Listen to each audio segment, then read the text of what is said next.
Hi everyone, this is Tamara from salonpunk.com, and today I wanted to talk to you about using Salon Extreme 21 manual to help you build your salon team and to help you build a better culture in your salon. Obviously, just wanted to quickly show you, it's a really big manual and it's not going to be possible to go through everything together, but what I thought I'd do is I'll focus one topic at a time, and then hopefully that will give you a better understanding. And today we will focus just specifically on team building. Now, I got this idea because actually I was reading a book about Four Seasons Hotel, and it was a really interesting read about how the hotel started what looked like quite accidentally, but also what really made success, and it really reminded me of the hairdressing industry. Now, hotels and hairdressing industry may not sound very similar, but I found a lot of similarities. But the interesting thing was initially when the founder had a vision that how the only way he could really win the hotel market and the market that he was going for is to, first of all, to decide that he wanted to be number one in that industry. But everybody can say that, oh, I want to be number one, I want to be number one salon or whatever industry. But the most important thing and the most challenging was to sell that to his employees. And with his own admission, it wasn't very easy because the staff didn't really take it serious, and it's understandably so, because sometimes you as a salon owner have the vision what you really want to achieve and create, and it's not very easy to communicate that message to your team. Or sometimes you can have the team that is just not the right fit for your salon. So because of that, I thought it would be really helpful, if that's what you're looking at, to go through how you can use that, how you can use the Salon Extreme 21 manual to build a better team.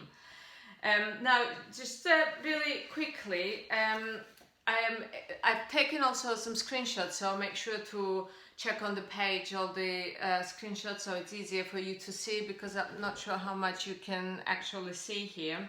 But for example, so obviously this big manual covers a lot of topics, and the part 2 in particular, which starts on page 69, is getting to the staff and team building section. The number one is the interviewing process, and using this system, proven system, to how to really interview the system. Now, a lot of times, and what I've seen, what I've observed through Alan working with the clients, is the mistakes are made really early on during the interview process. So if you have an opportunity, a fresh opportunity to employ new staff, so this is a great opportunity to do it the right way, So what I would actually do is I would go to page 70, and I just made some notes here, and it just basically goes through the interview process. So particularly like it's a big list, what you have to make sure as a salon owner or whoever is interviewing the team to make sure what to do. So I quite like, for example, Alan talks about, it's a really simple thing, but let them speak really freely, and let them explain about your previous columns, about their previous success. Just let them kind of help them open up. There's a lot of topics here to go through. For example, you can ask how long it can take them to build a column, but really like specifics and details, because these are the details that will help you make success of their column if they join your salon. ask how much retail they did. There's so many questions you can ask. For example, ask if they feel they have skills missing that they may need help with. Just make sure that there is no barrier for them where they can't freely open up. And go into as much detail as you can on their personal needs as well. Now, it's not about necessarily getting personal, but it's about understanding what is it that the stylist wants in his or her life, and whether you can provide and your salon can help to provide that in their life, because your stylist, or receptionist, or people joining your team, they don't just necessarily get a job for the sake of it. They get the job so they can build a better life for themselves. Understanding what motivation each person needs will help you evaluate whether the job is suitable for them, and if you can create the role for each individual where they feel like, okay, if I really work hard and I achieve all the numbers, I can get what I want in my life. Like, it can be as simple as, for example, the needs are very different for somebody who is maybe in mid-30s, has a family to support, and somebody who is just a graduate and just starting up. So make sure to go into more details. And also find out, for example, what they don't like about their current job, if they've had previous jobs. And there's a lot of points that you can go through, but the most importantly, you need to, this is your opportunity to also explain how you work, and what is important in your salon, what is important in your salon culture, and make sure that they understand that, and they kind of agree whether that's agreeable for them or if it's not.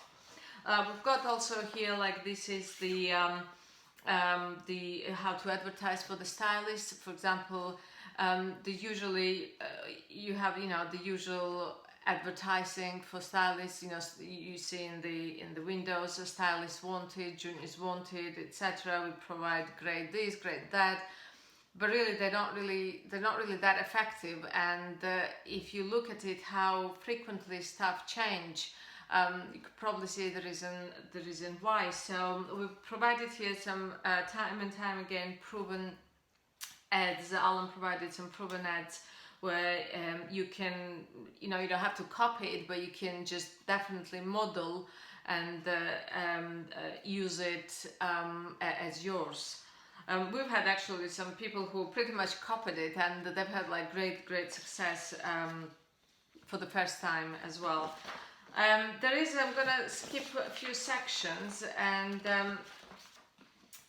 I like that, for example, like here Alan really highlights about the importance of make sure that the stylist actually agrees on the specifics and agrees on the numbers, because it's very easy, yes, to agree, yes, I'm going to agree that, I'm going to provide great service, I'm going to provide this and that, but it's important that it is also very fair that people joining your team understand what's required for them and understand what's expected of them, that clarity, because very often people just join and the details are not really clear, and if you don't have specific numbers, specific details, and people don't understand, it's understandable why it's easy to get confused. For example, the person may think that that they can service 5 people and take average bill of 35, and they feel it's really busy, they've had a really busy day, but that might be just financially completely not acceptable for your salon, or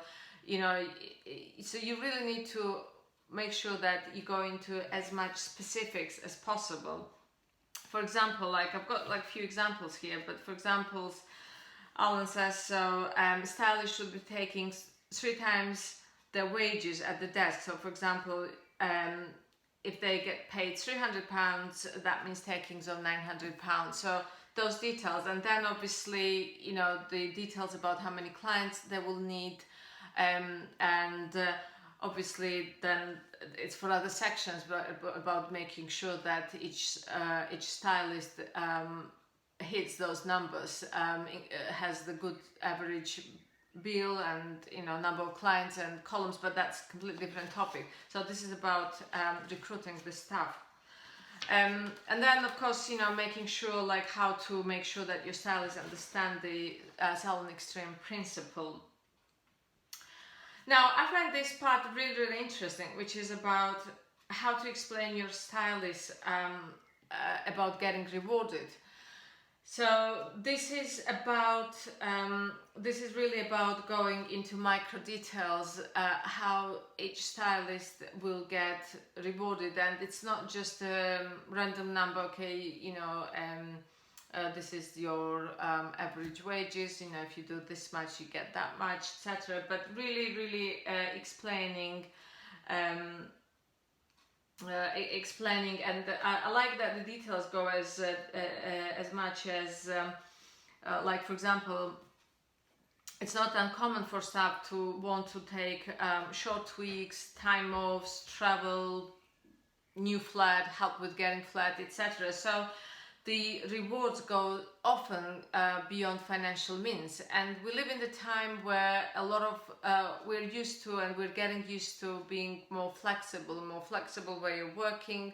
So what people are motivated is not just limited to financial reward, so it goes beyond that. So make sure to ask them and to go through it, and of course there is a financial reward just as essential, and you know, make sure to understand, for example, they get paid £10, say if they hit extra 100, or they get paid extra 5 when they sell color, or etc. So it's quite a detailed one. So this I've just obviously like skipped through really fast to this particular part, but there's a lot of detail there, and just to help you summarize, once you get at the end of these team building sections, so you've got your worksheet exercise, which is just basically helps you to summarize everything that you've either done or make sure you have to do, which is for example, write down at least 5 things you have to do from previous chapters. For example, set up a new stylist interview structure. This is really important because it's not just about, okay, I'm just going to interview and I'm going to use a little bit of ideas from the SX, from the Salon Extreme manual to improve my technique. It's really not about that. This is about properly taking your time to really come up with a new interview structure and practice, so that becomes your template in your salon. So it's something that everybody understands, new recruits, old recruits, and everybody is on board. Then of course you need to create your new stylist job advertising, and like I said, I've got here plenty of samples for that you can go through. They've all been tested time and time again, and they work really well in terms of attracting the good quality of people, of staff.